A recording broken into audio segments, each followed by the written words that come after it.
Hi, my name is Catherine Beck. I'm from Crystal Springs, Mississippi, and I'm pursuing a master's degree in secondary education with an emphasis in art. My goal is to become an art teacher. So for that reason, I decided to focus my final research proposal on the importance of art education. And I'm just going to read from the proposal itself to you. First of all, art programs in K through 12 schools all across the country are being dropped. They're seen in more recent years as being frivolous and unnecessary. Many people don't understand the need for art education, especially with many budgeting issues to our education system, which is especially dire in our state of Mississippi. Schools choose to drop programs that they deem unimportant, unnecessary, and art is typically the first one to go. But through the examination of many research articles and websites of organizations that are dedicated to reviving and preserving art education, I found a lot of evidence, a lot of proof showing the benefits that our students receive when they're given an art education. They're given the opportunity to study the arts when it's integrated in their regular education with other subjects as well. Let me see here. And I mean, by eliminating art education from our schools, we're depriving students of the benefits that come with an art education or an arts integrated education. And I guess to clarify and consolidate all of the pros of art education in this singular study is what I'm proposing with this. To just kind of bring it all together, educate, and show what all these potential benefits are.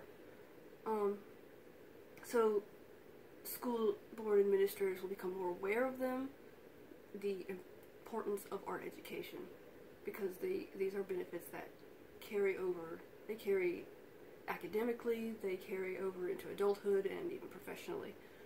And so yes, I suppose the big thing of my proposal is we need to keep art education, and let's review why.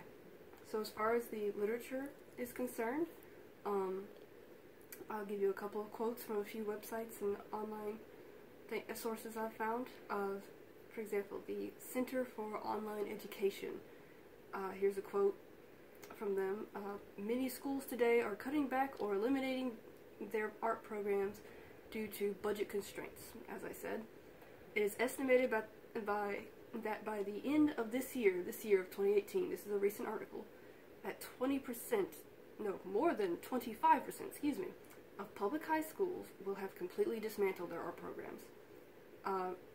That's an article by usatoday.com that is accessed through Center for Online Education. Excuse me, no it's not. This other quote from usatoday.com is, notions that the arts are frivolous add-ons to a serious curriculum couldn't be further from the truth. That's a quote from a man named James Catterall. Another quote from usatoday.com. School children exposed to drama, music, and dance may do a better job at mastering reading, writing, and math than those who focus solely on academics. And this says a report by the Arts Education Partnership. So this was a study done by the Arts Education Partnership that usatoday.com covered. The New York Times covers a study. A study by the Solomon R. Guggenheim Museum suggests that art education does benefit literacy skills. So that kind of supports the previous one, as they both mentioned reading and writing. The study found that students in the program performed better in 6 categories of literacy and critical thinking skills, including thorough description, hypothesizing, and reasoning, than did students who were not in the program. So, one more. The Dana Foundation, and this is a quote from them. Many of the problems that plague arts education programs in schools 10 years ago are still major issues today, as reported by the Center for Online Education. These are all articles that can be found consolidated in one spot in this one article on Center for Online Education. So, as we can see from the above samples, these are the sorts of positives to expect from an arts integrated classroom. And the same positives that students outside of arts integrated school systems are being deprived of. By informing school administrators that students receive so much more from their education if the arts are made a part of it, we help our students to excel in more areas than they otherwise would. So, as part of this proposal, I'm supposed to present some methods of action research that I would perform in my own classroom. So, to do that first, I have to present you with a hypothesis, and my hypothesis is students who are more creative and disciplined in multiple art forms offer more flexible thinking and better problem-solving abilities. So, in order to prove this, because I understand a hypothesis is a claim that needs to be tested and proven, my first method of research would be collecting data from state test scores from students who received an arts integrated education, as well as from students who did not, as in I would probably collect this data from schools I know to not have. I would know to not have, excuse me, I was talking to my cameraman. I would collect this data from schools I know to not have any arts programs, as well as from schools that do have art programs, very well-rounded art programs, specifically, I think. And I would compare and contrast the data from that to see what the results show. This would test whether they do, in fact, produce students with better creative thinking and problem-solving skills. My second method of research would be to assess state creative writing scores. Those proficient in the arts should have greater creative writing skills and are therefore more probable to have scores of 3 or 4 on state creative writing tests. As we all know, those are the higher-up scores on those sorts of tests. This shows that using imagination and teaching imaginative skills or encouraging imagination gives one a better ability to write creatively and descriptively.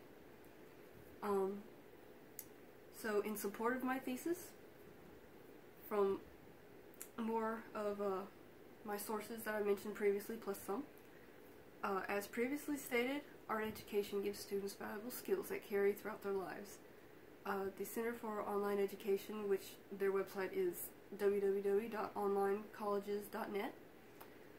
They give us a useful consolidation of 10 articles on the matter from USA Today's article covering the Arts Education Partnership study that I mentioned earlier, that found the positive link between students' exposure to performing arts and their academic achievement, to the other study I mentioned, the Solomon R. Guggenheim Museum study covered by the New York Times, that further supports the findings of the former, and many other articles as well that cover this issue, that cover the benefits of an arts education. Let me see here.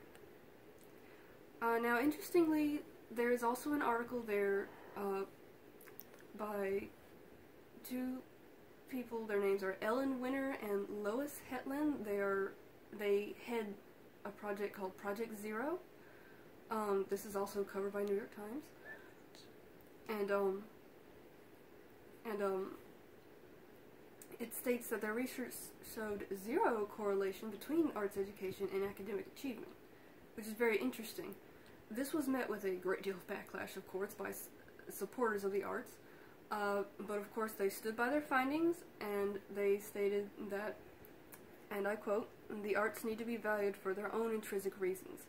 That is, that they don't necessarily need to improve your math or writing skills, rather they offer their own values, their own merits, the arts do, and they should be valued for those reasons. The conclusion?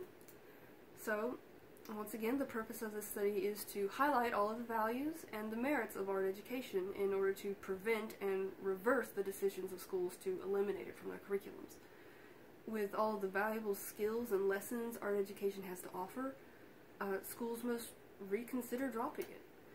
There is a great deal of research already conducted on the matter, showing how a well-rounded education should absolutely include art. While While we have seen there are some studies that show no relation between art and academics, this should not matter, as art is its own subject with its own lessons to teach.